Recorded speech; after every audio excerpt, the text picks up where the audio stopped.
Welcome, everyone. Good morning.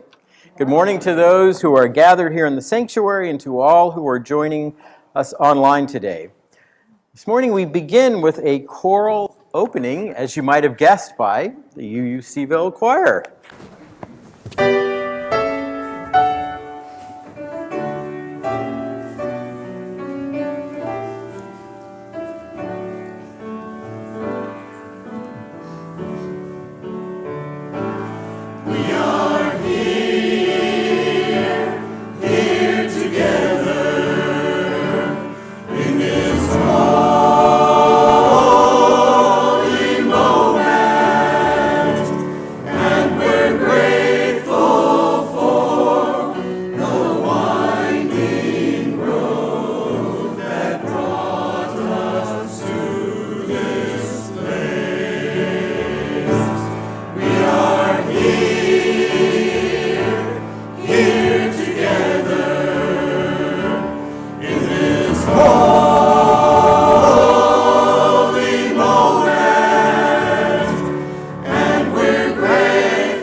Good morning.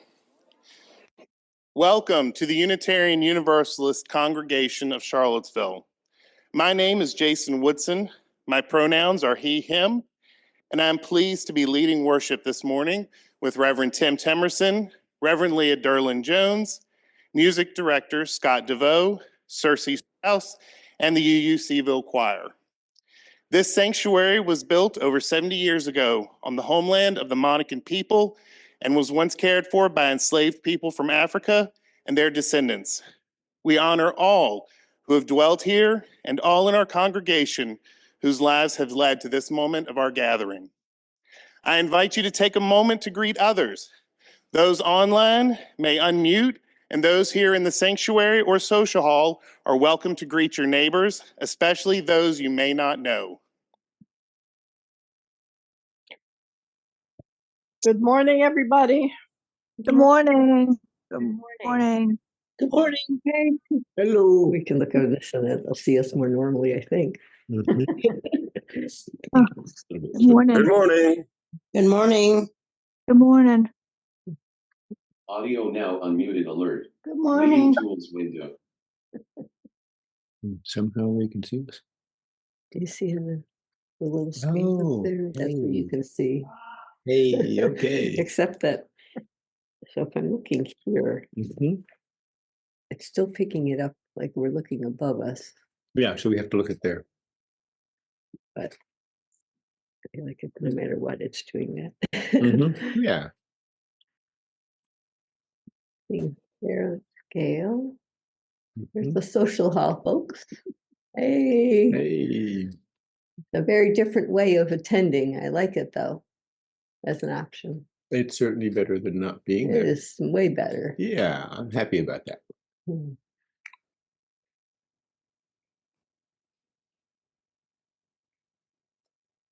Yeah, so when we want to offer a special welcome to newcomers and invite you to join us in the fellowship hall, join us for fellowship in the service after the service in the social hall.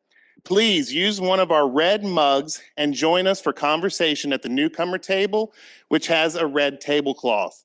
And UU-Seville members and friends are reminded to offer a warm welcome to anyone with a red mug.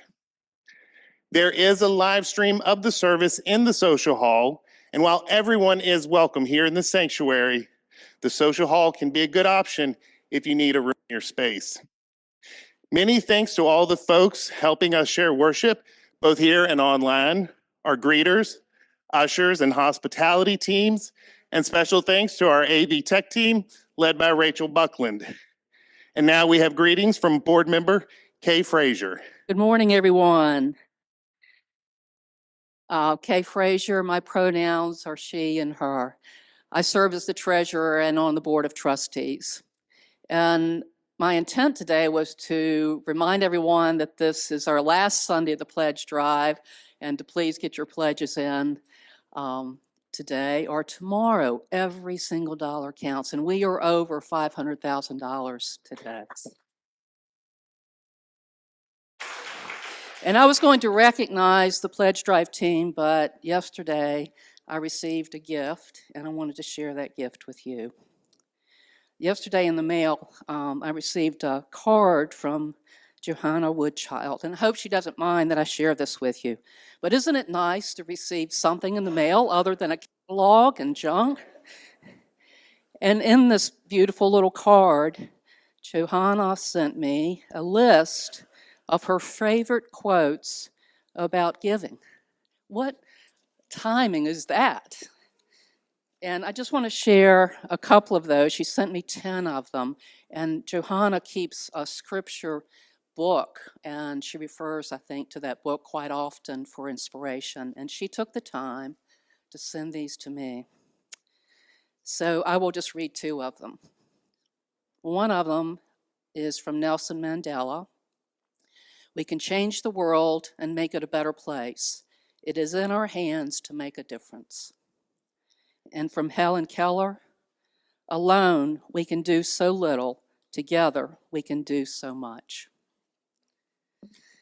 I hope that each of you receive a gift of caring and kindness that Johanna instilled on me yesterday. So thank you for being here.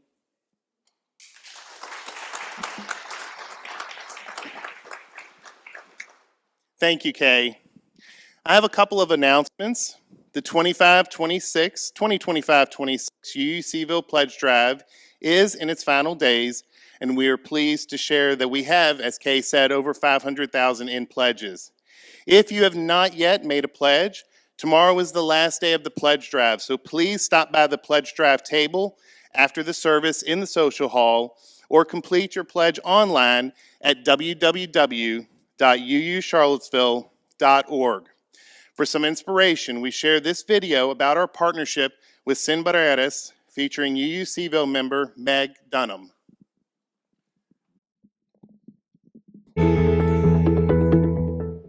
Sin Barreras is a nonprofit organization that works with Hispanic immigrants in the Charlottesville area, providing education, advocacy, and support. UUCville is supporting Sin Barreras by offering rides to appointments with court to get their fingerprints taken, or with people at Sin Barreras who are going to help them with their citizenship paperwork. Sometimes we're taking them to medical appointments or to embassy appointments. We are also helping with providing a preschool 2 mornings a week and rides to the preschool. Members of the immigrant community told us that their children, when they start kindergarten, don't speak English very well because they understandably primarily speak Spanish at home.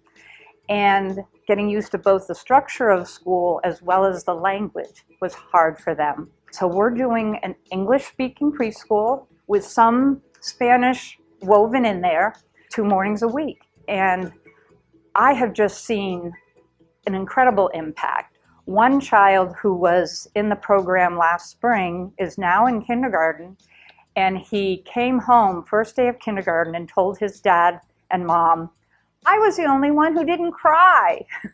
He felt comfortable. Another little boy started last year, and this year he's more of a leader in the class, helping other kids to feel at home. Your pledges help by allowing us to have materials for the kids to make it that much more of an enjoyable experience. We can create more of a homey, playful environment, have supplies to make crafts. We have some puzzles we've purchased, construction paper, markers. So we really appreciate the ability of our congregation to contribute to that.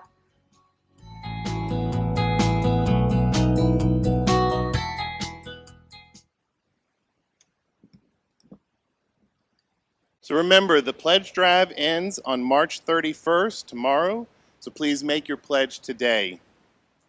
Come one, come all to Chili and Bingo Night on Friday, April the 11th from 5:30 to 8:30, sponsored by the newly forming UUCville Fun Committee. All ages are welcome. For more information, check out the weekly newsletter or the church website. We are also looking for donations of White Elephant prizes, and there's a bin near the hallway near the Edgewood Lane doors. This Saturday, UUCville member Harold Todd will celebrate his 95th birthday.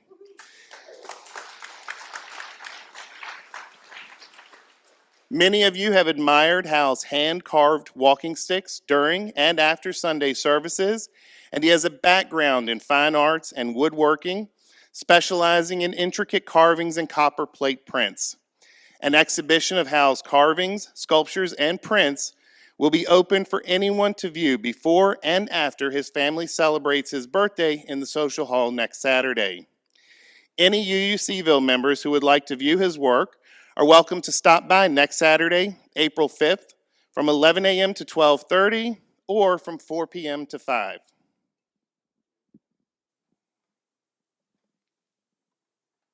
Morning, everyone. Good to see you. Good to see you. I have to say that video that you just watched with Meg Dunham, I just want to thank Meg. I don't know that Meg's here today. And Roz Westerman, where is Roz hanging out? Somewhere over there. And there you are. Sorry. Isn't the choir? You're faking me out, Roz.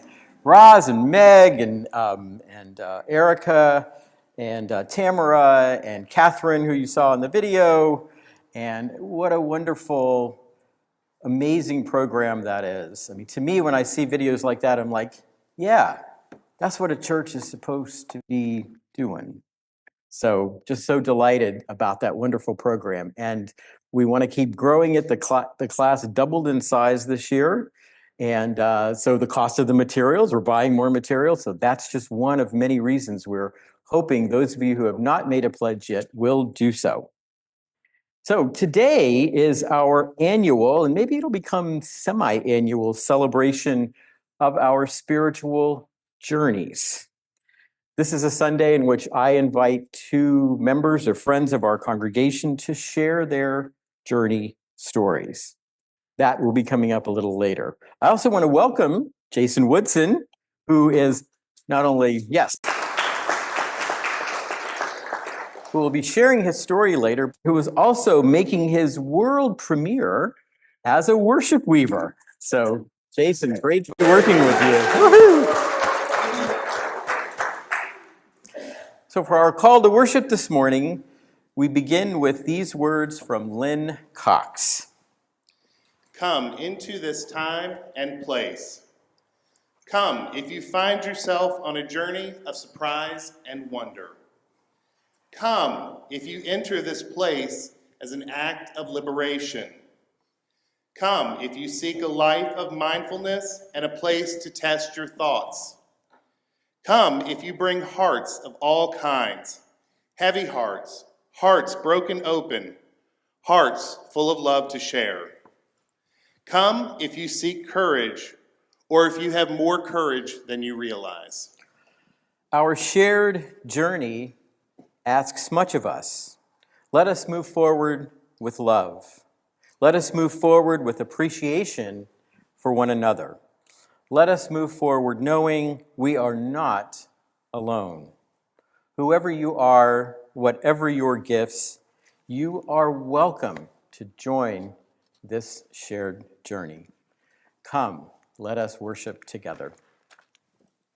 I now invite Lillian and Kelly to light our flaming chalice.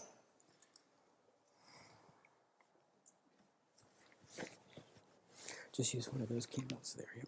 Mm-hmm. And will you please join us in saying our chalice lighting words? We gather this hour as people of faith, with joys and sorrows, gifts and needs. We light this beacon of hope, sign of our quest for truth and meaning in celebration of the life we share together. Then also doing the hand motions, the match book, and this is the match. we light this chalice to celebrate Unitarian Universalism. This is a church of open minds. This is a church of helping hands. This is a church of loving hearts. Please rise in body or spirit and join in singing hymn 295. Sing out praises for the journey.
Good morning, everyone. Morning. For our children and youth, this is the start of their spring break. So we know many families are traveling and not with us today. And we wish them a wonderful week of renewal. But we are very happy for those of you who are here today. Tim and I wanted to just take a couple of minutes to talk with all of us about our UU values, the new values that we adopted as an association last June. So Rachel's got an image of the values flower that we've been talking about, just to help us all remember the new language that we're using to articulate values that we've held for a very long time. So we've got love at the center, which we will keep talking about in weeks to come because there's a lot to unpack about what that means to put love at the center. But today in particular, as we hear the stories of members of our congregation in their own quest for truth and meaning, we wanted to talk a little bit about pluralism. That's a word that you might not hear that often. And so we wanted to just explore what pluralism means. Absolutely, yes. So when I hear the word pluralism, I think of more than one. Plural, right, as opposed to singular. I learned that when I was learning my parts of speech. So in Unitarian Universalism, the reason that pluralism is such an important value for us is that we understand that we are at our best when we are different from one another, when we bring different ideas, different experiences and stories like you're going to hear today, that our differences are a blessing. They are a strength. That is an opportunity. Our differences are an invitation to learn and to grow.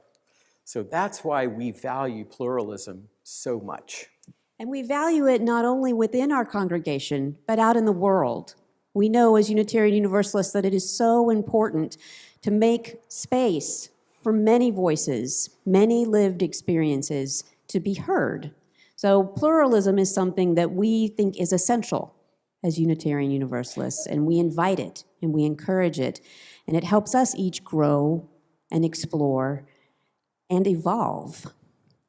Now, Tim and I also wanted to talk about the value that's directly above, across the flower from pluralism, because that's an important part to remember as well, that sense of interdependence. So while we may have many thoughts, many lived experiences, many ideas about the truth or ways to explore the truth, our sense of being interconnected is crucial. Absolutely. So we Unitarian Universalists, we recognize that we're not all just a bunch of independent billiard balls that are bouncing off of each other, but all sort of going our own way, but that we are deeply connected. We are one human family, one community. We believe that globally for the whole world and also for ourselves. One of my favorite lines about Unitarian Universalism is that we are a religion that is ultimately about unity of purpose, not uniformity of belief. That's if you're new to the church, you probably heard me spout that line at a newcomer circle or something. But I think it's so true, and it's exactly what we're about.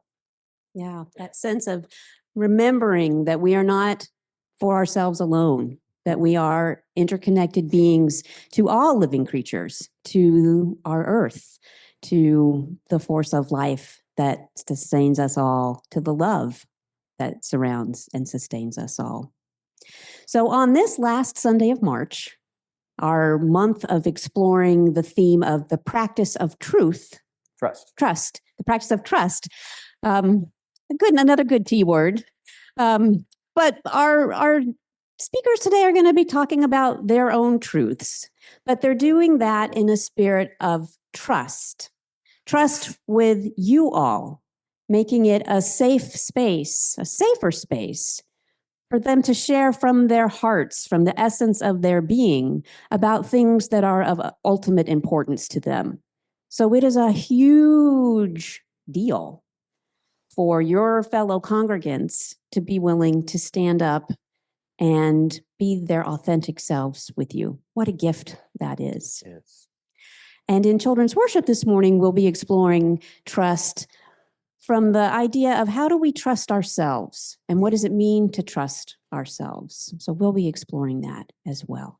So let's sing our children to their worship this morning. Yes.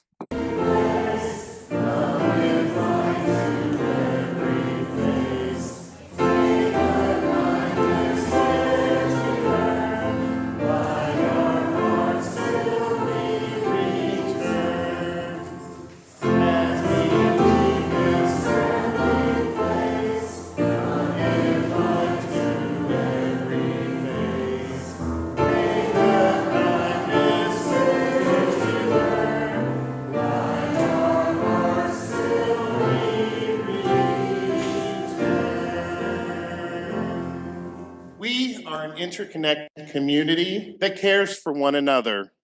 Part of how we embody this care is by making time each week to share the joys and sorrows we hold in our hearts. I will share what was submitted online this week. From Raven Long, I know I saw Raven this morning. We're so happy at the turnout to your Pure Imagination birthday party. Chocolate and costumes and games, people from the church, from the neighborhood, artist friends, commune friends. It was so fun. Happy birthday, Raven, and it sounds like your party was amazing. From Ann Salamini, I volunteered at the New Beginnings Food Pantry. Mr. Ernest Brown, AKA Duck, a steadfast volunteer, was found collapsed on the street. He is in ICU with an uncertain prognosis. Please hold him in your hearts. And we are so sorry to hear about Duck, and we will certainly keep him in our hearts. To honor each of our joys and sorrows, everyone is invited to come forward as you wish and place a glass stone in a communal bowl of water as a symbolic act of each being held by the larger love that holds us all. All are welcome to participate, including those that are new to our congregation. Those online may type their joys or sorrows into the chat. A reminder that there are now 2 baskets with glass stones, one at the back of the sanctuary and the other near the front pews. Please take a stone or stones from whichever basket is closest to where you are sitting. When you have your stone, feel free to come down the center or side aisles and make your way to the bowl of water on the stand in front of the chancel. No need to form a line. Simply come forward as you are so moved. There is plenty of room for more than one person at a time to drop their stone in the bowl at the same time. Rosalie Samari from the pastoral care team will come forward to help hold the space. Rosalie will also be available for a few minutes after the service in the back corner of the sanctuary if you are in need of support or just want someone to listen. Those online can contact the pastoral care team at pastoral@ucharlottesville.org. Let us begin.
This community offers its love and support to what is closest to our hearts. Another way we show our care for one another is in sharing our financial gifts with our community and our congregation. Our social act collection for the month of March is for the UU-Seville Food Pantry, which includes our monthly food pantry, staffing the soup kitchen at the Haven, food cards for our members of our congregation whose budgets are stretched, and guests at our food pantry, and the dinners we host for guests from Pacham. Rachel, please show us the social action slide for giving for those who would like to make a donation to the UU-Seville Food Ministry. In addition to giving online, if you would like to make a donation with cash or check, please use the social action collection envelopes here in the sanctuary and place them in the collection plate. Please make checks out to the UU Congregation of Charlottesville and write Social Action Collection in the memo line. We also invite you to generously support the ministries and mission of UUCville. Through your pledges and the weekly Sunday morning offering, together, our financial gifts support our congregation and enable us to put love into action. This is our shared ministry. During the music that follows, you can offer your financial support by using the text address or going to our website. You may place cash or checks in the collection plates as they are passed. Let us now dedicate all of the many gifts we share with one another by saying, we accept your gifts with gratitude. May we use them wisely and for the highest good.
So today, we are blessed by having two of our members share their spiritual journey stories with us today.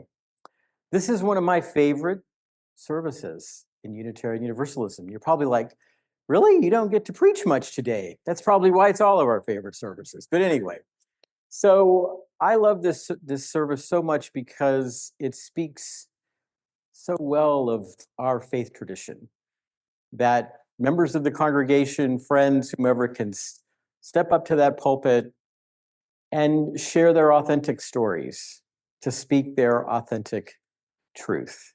They don't have to wear a mask. They don't have to profess things that are not in their heart. The only rule I provide people when I extend the invitation is be yourself. Speak from your heart. So we're so blessed today to have Jason and Circe sharing. So Jason, would you mind kicking us off? Not at all. All right.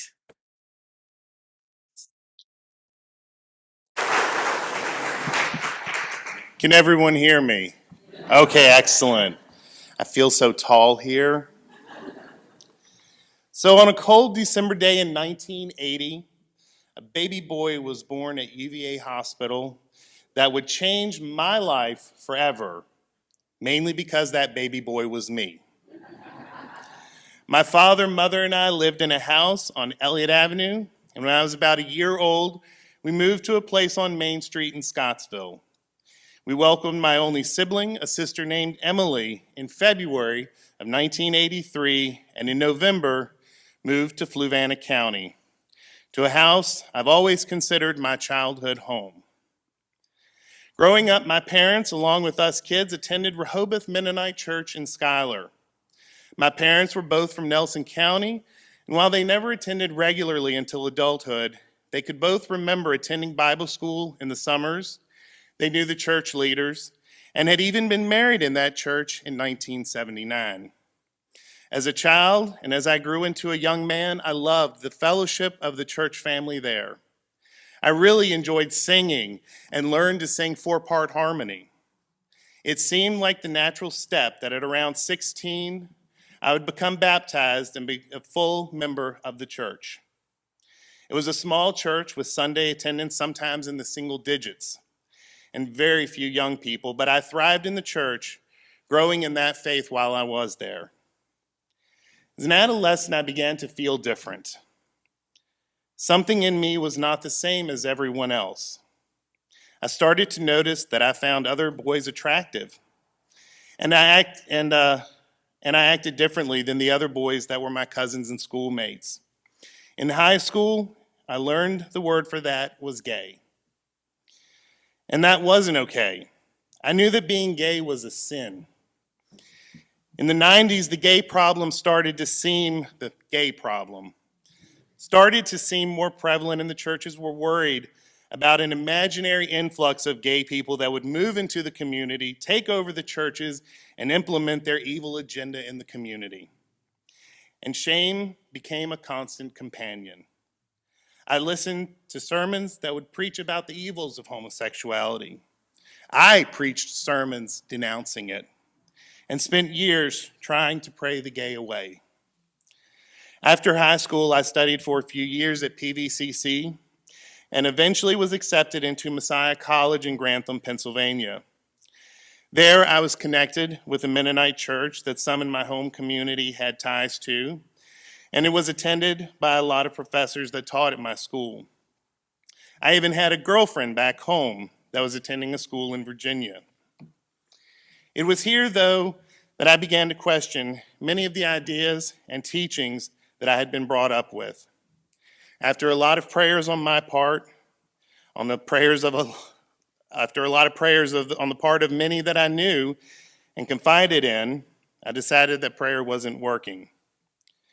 But the real turning point was that when I had to consider that God made me gay, but God hated people being gay, and that punishment was hell, literally.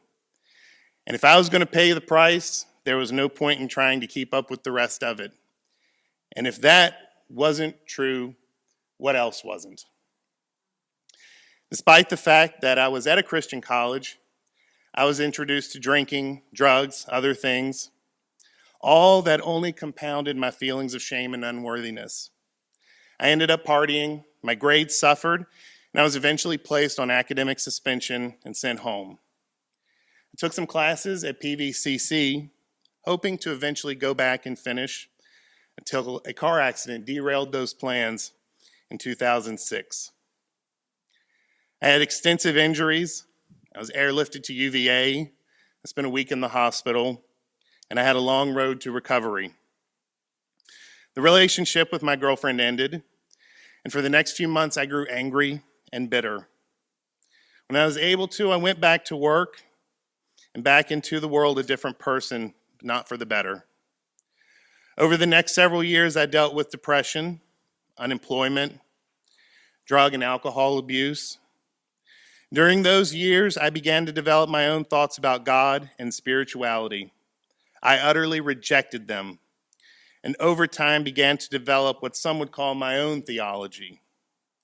I no longer believed in a God that would punish people for making mistakes and being who they were. I embraced atheism, and I found a freedom in that. I was able to see people who didn't fit the perfect mold and accept them for who they were without judgment, but with love and compassion. I started to become a better person.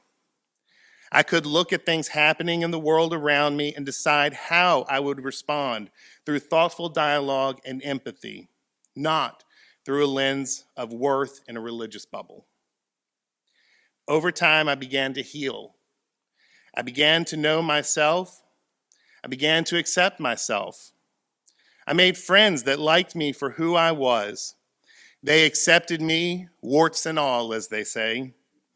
And through their encouragement and example is where I learned to accept who I am. I began to come out of the shell that I had been hiding in and thought was protecting me, but was in reality causing me to isolate myself and allow me to wallow in self-pity, shame, and regret. In 2017, I had an encounter with a woman, Robin Fetter, who was a member of this congregation at the time. She encouraged me to come and visit on Sunday. I had had poor experiences in churches and had no desire to jump back into that. I informed her that I was an atheist and politely declined. And to my surprise, she told me that was great and there were a lot of members who felt the same way. What followed were a few weeks of gentle encouragement in finding out exactly what this miraculous place was that would accept a gay atheist into their congregation and not only tolerate him, but encourage, respect, and nourish him. I was at a point in my life where I was seeking that kind of community and engagement. I was even asked to sing in the choir, and I signed the book on July the 15th, 2018, and officially became a member. But my story doesn't end there. Later in the year, I got a job with ABC that required me to work on some Sundays, and as time went on, work and things got in the way, and I fell away for several years. Last year, I left working for ABC, and over the next few months, as I struggled to find regular work again, I began to feel the old feelings of depression and hopelessness starting to creep back in. I'd worked so hard to be the happy and healthy person that I was, and I searched for things to bring me back to that person I had been. Towards the end of September, I decided that I was going to give UU another try. During that time I had been away, there was a change in leadership. The church had changed its name, but from everything I could see, it was the same ideology, the same community where I had found comfort and fellowship for years. Since returning to UU, I have joined the choir, rejoined. I enjoy spending time with these folks on Thursday evenings and on Sunday mornings, singing our hearts out and making a joyful noise.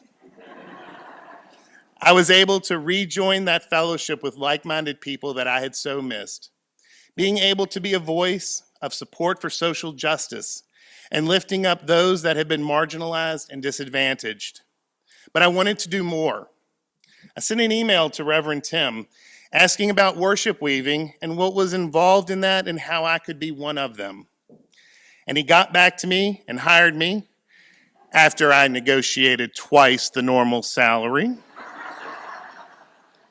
And it wasn't too long after that that Reverend Leah got in touch with me about being a mentor for a young person in the Coming of Age program. Once again, I feel active, involved, and like I'm making a difference. Being back at UU has been a thrilling and fulfilling time for me. I appreciate people have found areas where I can be of service and have a chance to give back to this community. And I really appreciate what Reverend Tim said earlier about while I'm here, whether it's in the pulpit, whether it's in the choir, or whether it's in the congregation with you, I don't have to wear a mask. I don't have to pronounce something that I don't believe in my heart. I can be who I am, and you all can be who you are. And I love you, and I thank you.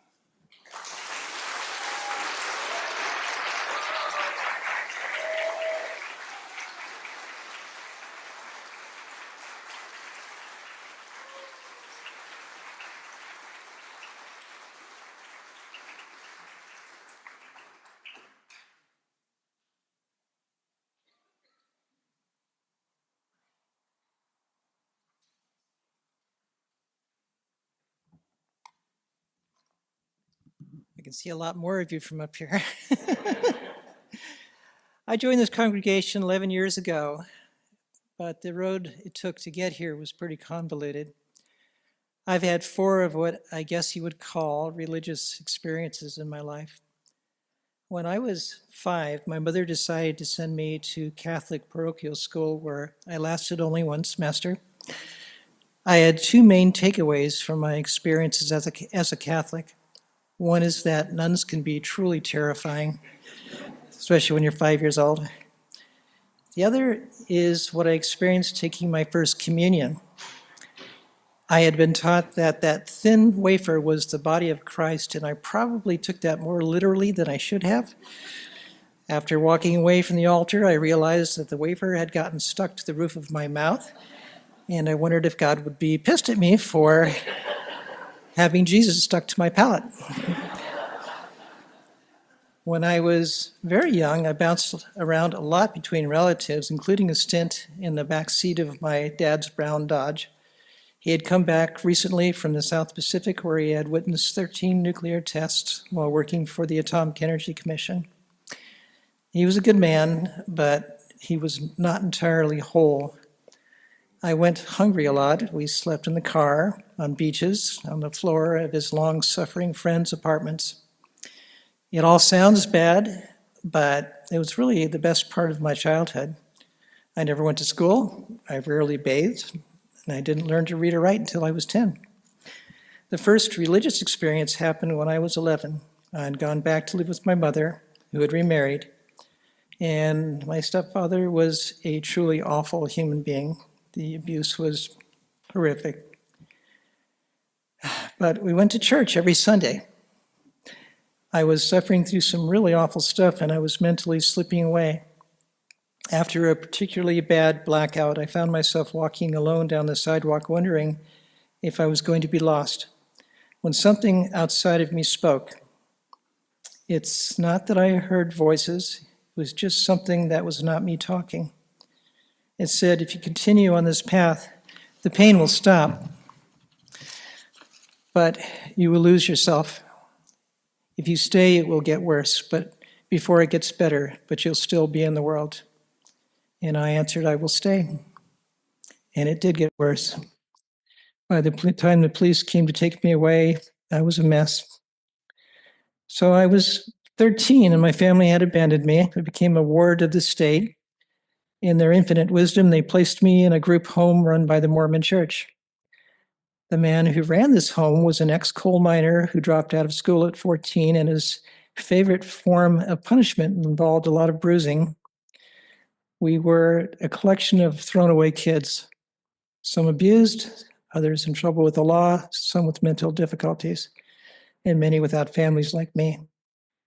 We were expendable. Ned was the person that ran this home. Ned was a devout Mormon who forced us to go to church with him every Sunday, whether we wanted to or not. And I resisted this at first, but eventually gave in and allowed myself to be baptized. I was young and adrift and really had nothing else. Eventually, I went all in. I eagerly adopted the Mormon orthodoxy, including the idea that God was not perfect, but just an evolved being, that I could become a god myself someday, that there were 3 heavens and no hell. I don't know if you've heard this stuff before.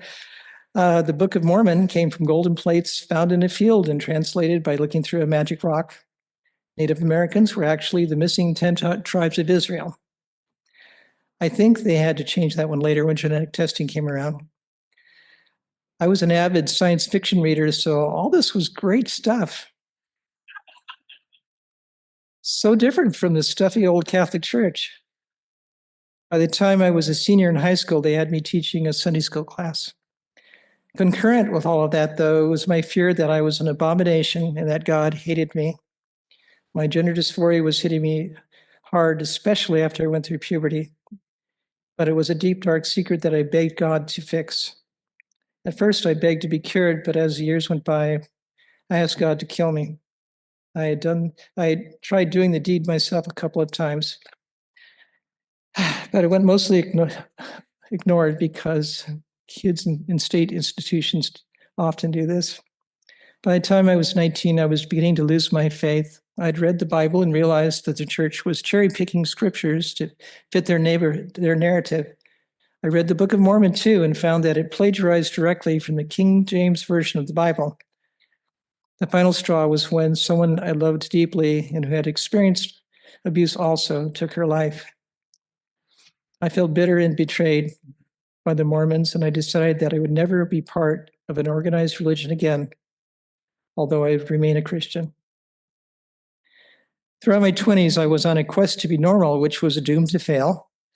I tried traditional psychiatry and moved on to experimental things like Gestalt therapy, transactional analysis, primal scream, EST, actualizations. I don't know if you've heard of any of those. I was living in California at the time, and it was kind of a hotbed of experimental psychology. One of the things I tried was called the Enlightenment Intensive. This is where I had my second religious experience. It was described by some as militant Zen, and it involved asking the same question over and over and over again for 3 days. My question was, who am I? And I ran out of things to say after about 20 minutes. Some people couldn't hack it and left early, but I stuck it out. My science fiction obsession came in handy. I was a mode of energy. I was one of God's brain cells. I was a minor God's fever dream. I think I eventually settled on, I really don't give a crap anymore. I just want out of here. But something happened on the third day that I can't explain. 1 minute I was bored out of my mind, and the next I was giddy and hysterical. Something changed in me that I have never been the same. I was a lonely, scared child before, but felt I had a connection afterwards, and it's still in me. So I did the only logical thing. I ran away and never came back. My third experience was a couple of years later. I had been reading Carlos Castaneda's books. He wrote about his experiences as a student of a Yaqui Native American from the highlands of Mexico's mountains in the north. His teacher was known as a brujo, which is most loosely translated as sorcerer. I was reading Castaneda's third book, Journey to Ixtlan, late one night and laid down to sleep after finishing when I became aware of this fuzzy black ball floating in front of me. Although it was the middle of the night, there was some light coming through the curtains in the street light outside, but this thing in front of me was completely black like a hole, and I felt like I was in danger. Then it faded, and I noticed 2 points of light in the corner of the room, almost like fireflies. And I had another one of those conversations. They said, "Don't do this without a teacher." For the record, I was not on drugs. I know how woo this sounds. It would probably surprise you to hear that I try to bring a degree of critical thinking to my life, but sometimes things just don't fit. I could easily explain it away as lucid dreaming or go to the other extreme and decide that I had an intergalactic message from the cosmic muffin, but I didn't want to do that. So it sits in my memory and probably will never have an explanation. By the way, several years ago, I had the honor of meeting Kate Bornstein. If you don't know who she is, she wrote a book called Gender Outlaws. Oh, somebody else heard of it. This came out long before transgender or transsexual was household words, and it's really groundbreaking. One of the things she told me is that as a trans person, I have access to magic. I don't know what that means. I'm still trying to figure that out. So 11 years ago, I happened to come to a service here for no particular reason. I hadn't been in a church for decades. Back then, the opening message before the service started with something like, "Wherever you are, whatever you believe, whomever you love, or how you identify, all are welcome here." I went to the newcomers orientation after service, but little did they know they had me at "however you identify." I signed the book a week later, and I broke the vow that I made at 19 to never be part of a church again. I'd finally found a space with weirdos like me, and this has been my spiritual home ever since. I'll close by telling you about my fourth experience, which happened just 5 months ago while waking up from spinal surgery. It was a complex procedure that lasted 6 hours. My dear friend was waiting in the recovery room when I opened my eyes and said, "Karen, I saw the light, but I decided to come back." She told me about this a couple of days later and asked me what I meant. I think my jaw hit the floor because I have no memory of ever saying that. Like, what light? What does decide to come back mean? Was there some uncertainty about that? Anyway, I'll have to add that to one of those things that doesn't fit into any of my boxes. Thank you.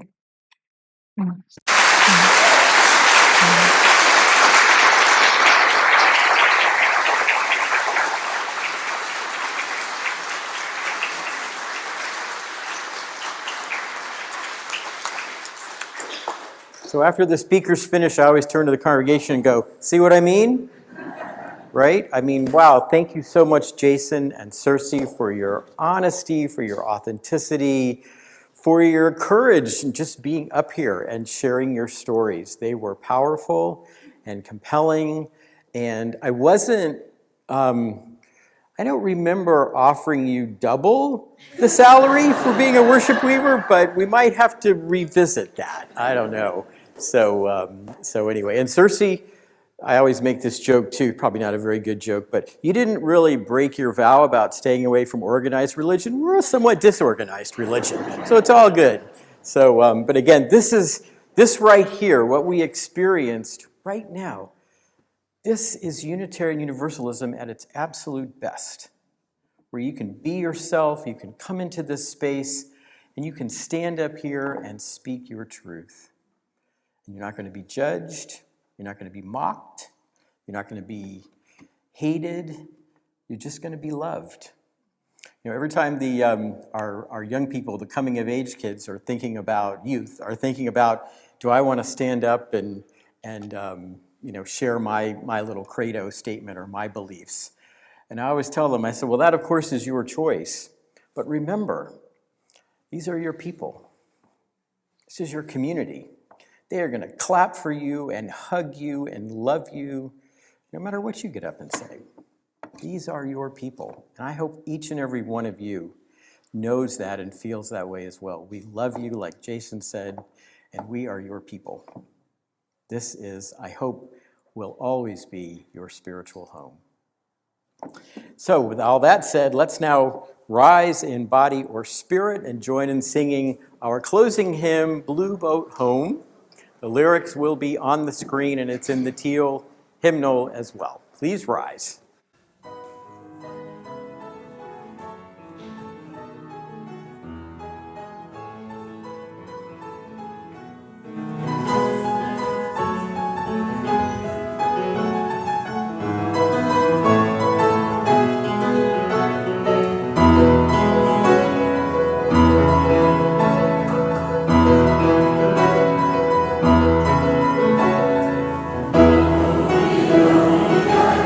Feel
you. You may be seated. So I want to now invite the choir to come on back up. They're going to offer a choral benediction in just a moment. I'm going to offer a non-choral benediction at this time. And before I do, let me just mention to those of you who may not know, you're not going to see me for the next couple of weeks. I am going on vacation with my wife, and we are catching a flight tonight to Madrid. So when I get back, Spain will be in my sermons, but no Spanish, I'm sure, because I don't have any Spanish. So friends, as we make our journeys of the Spirit, may we continue to share our amazing stories. May we see our different paths as blessings and opportunities to learn and to grow. May we see our shared values as invitations to build a better world. And as we sail the starry seas together, may our hearts always be filled with joy and gratitude for all of our ship's companions and for this marvelous planet, which is our beautiful blue boat home.